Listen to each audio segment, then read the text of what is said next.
And this is a definition of carrot peel. Yeah, exactly.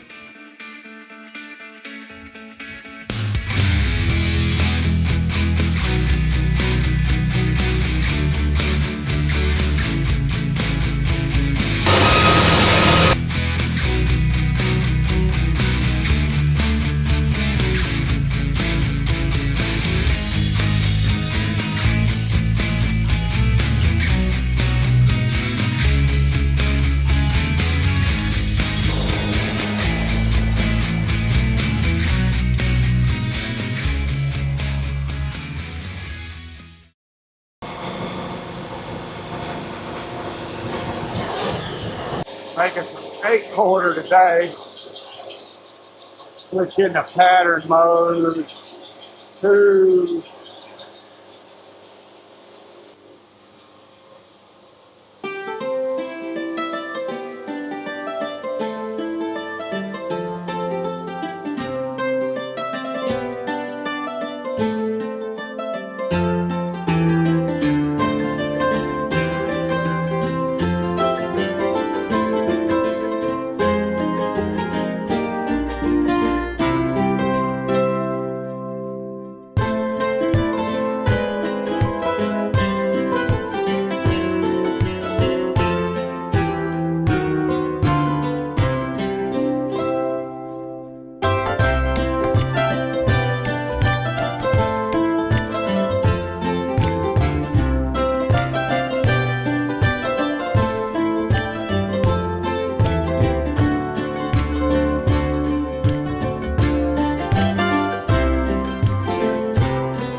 Oh, look at how much stress is on that one.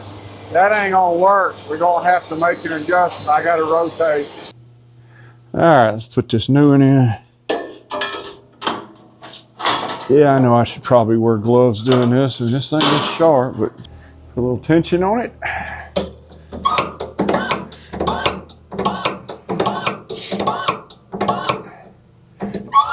Okay, we're good. All righty. Hey folks, welcome back to another episode of Sawing at Hobby Hardwood with Robert Milton. I am Robert Milton. This is Hobby Hardwood. If you're a first-time visitor to the channel, welcome. Glad that you made it. If you're a repeat visitor, I apologize. My videos just aren't that good, and I don't know why you keep coming back, but I'm glad you do. So today we're going to be talking about something that I touched on one of the videos. I think it was 2 videos ago, and it's sawing waves.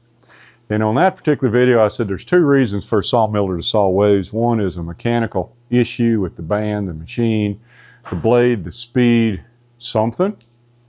So today, I'm going to cover the second part of sawing waves. Or I guess more realistically, how not to saw waves. And those waves are induced by the internal stresses in the log. Logs are organic material. They will build up stresses internally. Take a carrot, put a carrot peeler on it and peel a little thin slice, and you'll see that slice curl up. The exact same thing will happen on a log. If you do not identify the stresses when you're sawing the log, if you do not account with those stresses, or if you don't account for those stresses when you're sawing the log, or they just look and go, whoa, look at that board, it's jacked up like a carrot peel. If you don't do something about it, you're probably making a mistake. Basically, every board or every log is going to have stress. See this big old gap right here between these 2 boards? That means that one of these isn't straight because it's down on that end and it's down on that on. And actually, it's this top board. It's going up and down. And you saw that happen on the sawmill when I was cutting it. So the problem you're going to have as a sawmiller or a customer buying lumber, if the sawmiller doesn't take it into account, is that every single log is going to have stress in it. I mean, there are a few species that don't, most do. Sassafras or sassafras, which we're sawing today, typically does. I've got a piece of osage orange I'll probably saw up here shortly. That has so much stress, if you're not careful, the board will turn around and hit you in the face when you're sawing it. I mean, they got a lot of stress in them.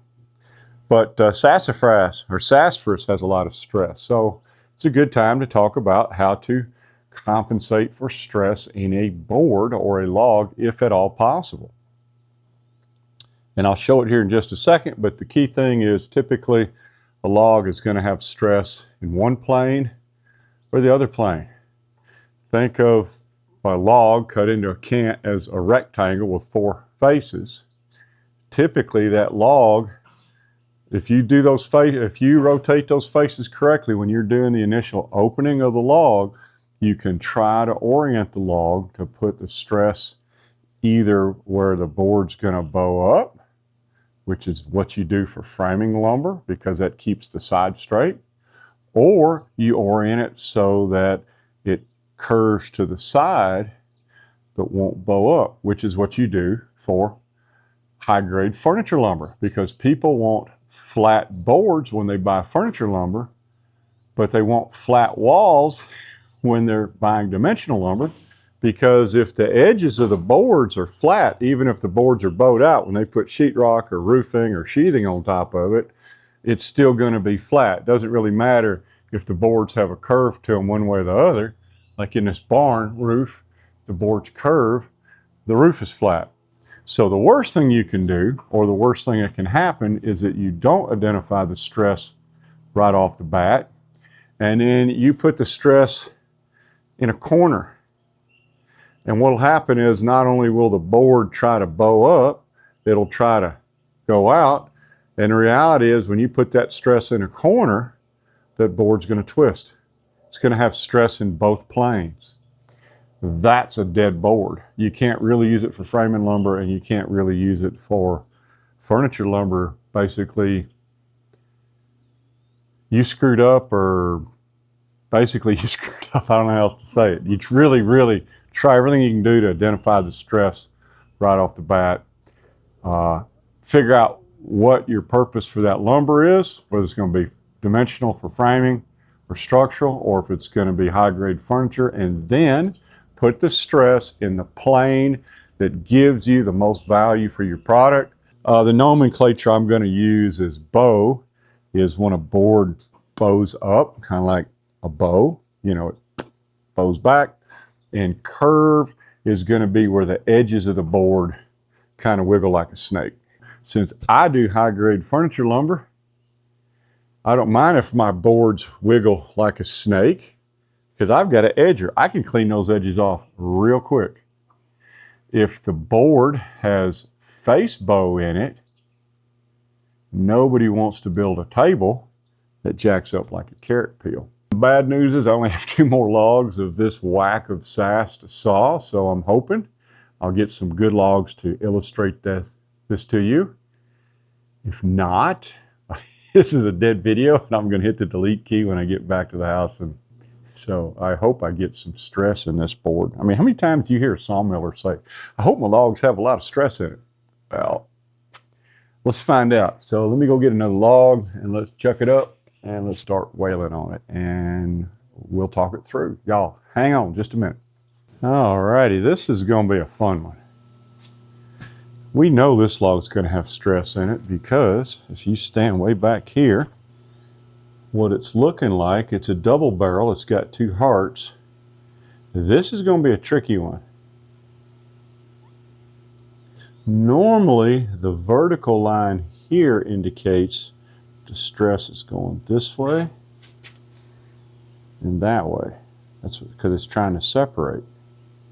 But since it's a double barrel, you kind of assume stuff, but you don't really know till you start sawing into it. So this could be, I might have opened my mouth a little bit too early on this one and say, sure, you can always do it right. This one may be one of them, we may have to have a few words with the sawmiller because he choked. I hope not. Let's find out. As a general rule, this indicates a line of stress if you didn't have all this mess in there. So we always want to at least orient this vertically or horizontally for the first cut. Need to rotate over just a hair more and get this in plane at 90 degrees one way or the other. And the bad news also is that this is on the side of the mill I'm not looking at, and I don't really have much to go on here. I'm just going to have to deal with it. So it needs to go, it looks like that. So let's try to move it over right about there. You have to go down pretty deep to miss that dip in the log.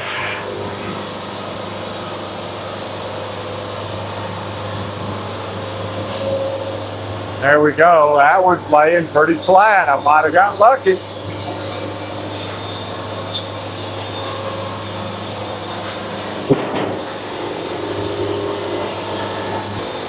And a 90. There we go. Again, I'm leveling without the use of my toe board. Opening up pretty hard. Y'all see that? Let's pull this guy off.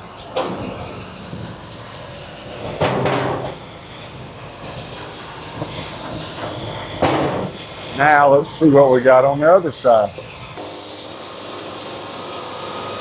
There we go. Side you do not want to fall off.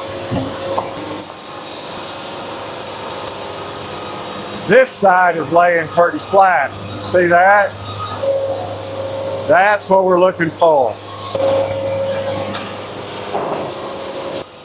Yeah, that one's laying flat.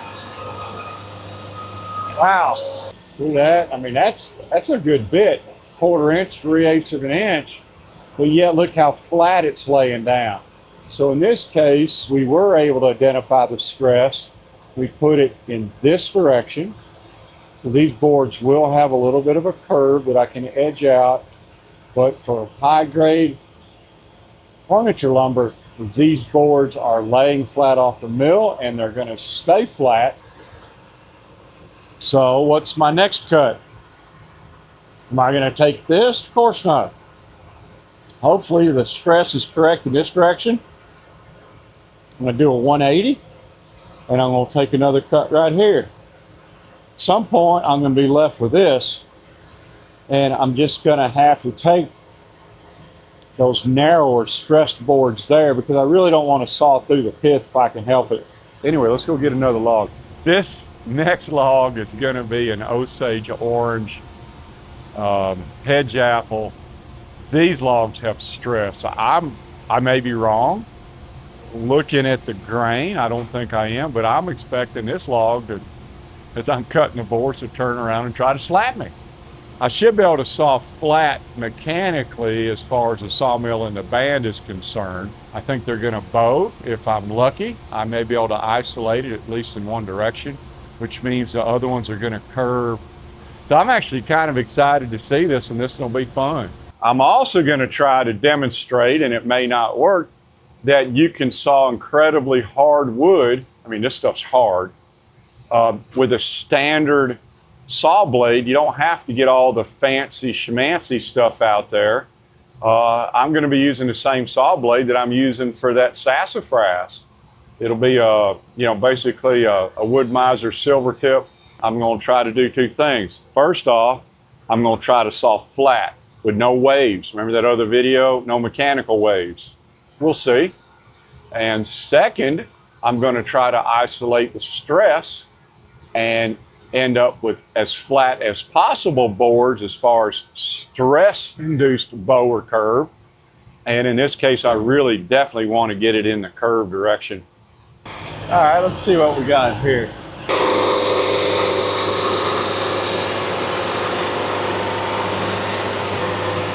There's a little stress.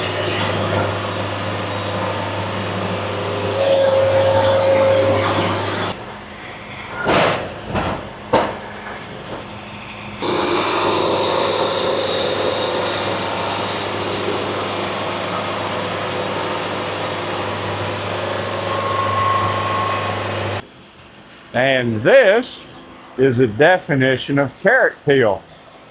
Look at that, I can put my whole hand under there. In case you're wondering, I mean, it is still attached to the log. The blade has not exited, so it's still attached at that end. And it's got maybe a foot to go. You can see the saw cut. See how much it's jacking up here. Pretty cool.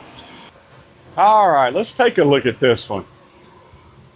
Certainly, it showed maybe an inch of fiber stress on that one face. We'll remember it. Let's see how flat I'm sawing, mechanically. Well, let's look at the sawdust. There is some sawdust here. I'm not seeing any packing, so that isn't bad. It is bright yellow. Let's see how flat we are.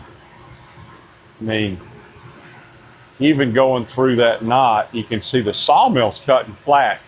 And we know that on this face, the boards are jacking up. You know what I ought to do is get a crayon and just mark that. That'd be kind of cool.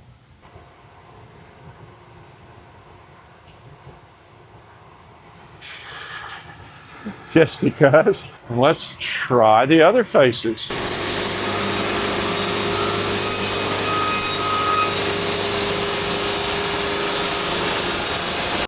So you can see how much this board went sideways due to the stress in the curved direction.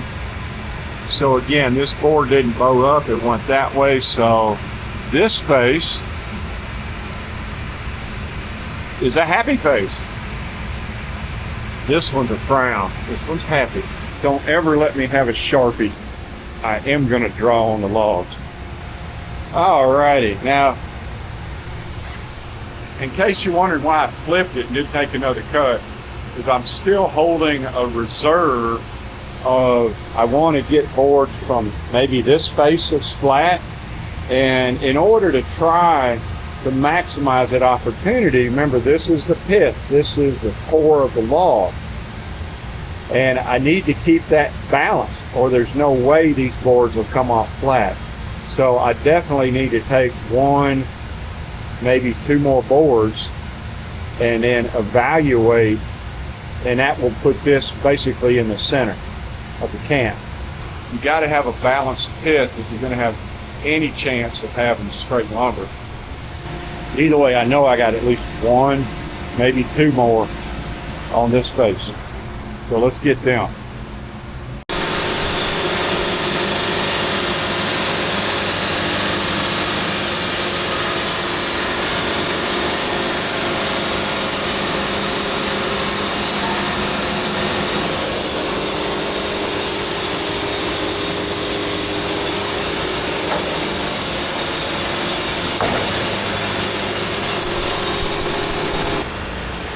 Old Orange is doing good. He's dialed in. From a standpoint of lumber, let's look. See, I'm starting to get some knots here. So this board is not, especially this big old knot. This face is degrading already because it's got these cracks, and we know this is not a good face, it's a frown. This is a happy face. I would call this kind of a neutral face.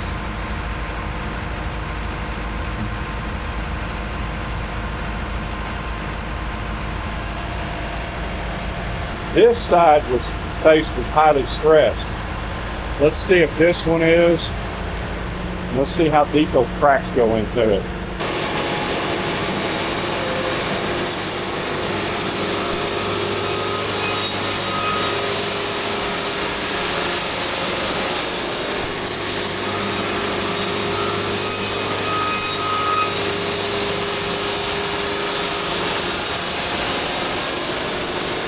So this is interesting. This board had stress in this direction,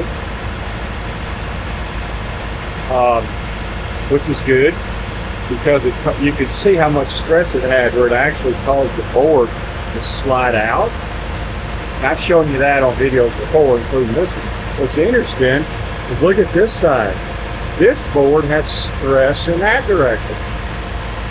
Now this makes sense because you can see the crack right here, and it would indicate that the reason there's a crack here is because this part of the board is trying to go that way, and that part of the board is going that way. However, on this board, it looks like, since it isn't perfectly balanced, that this board is trying to pull. The good news is both are laying flat, although this one's coming up a little bit, but this is a good flat board. That's a reasonably flat board. But now I got to make a decision. This face is done. You can see all these cracks in it. This face is done. This face looks pretty good, but it'll take me well into the pit, which means I may get some ugliness on the side. And this face we know is going to bow up, but it'll give me a cleaner board. Decisions, decisions, decisions.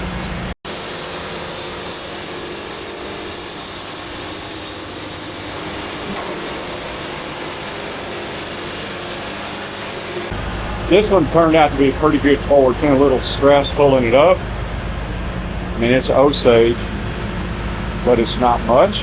I think it was about 1/8 of an inch at most. I don't know. Find out.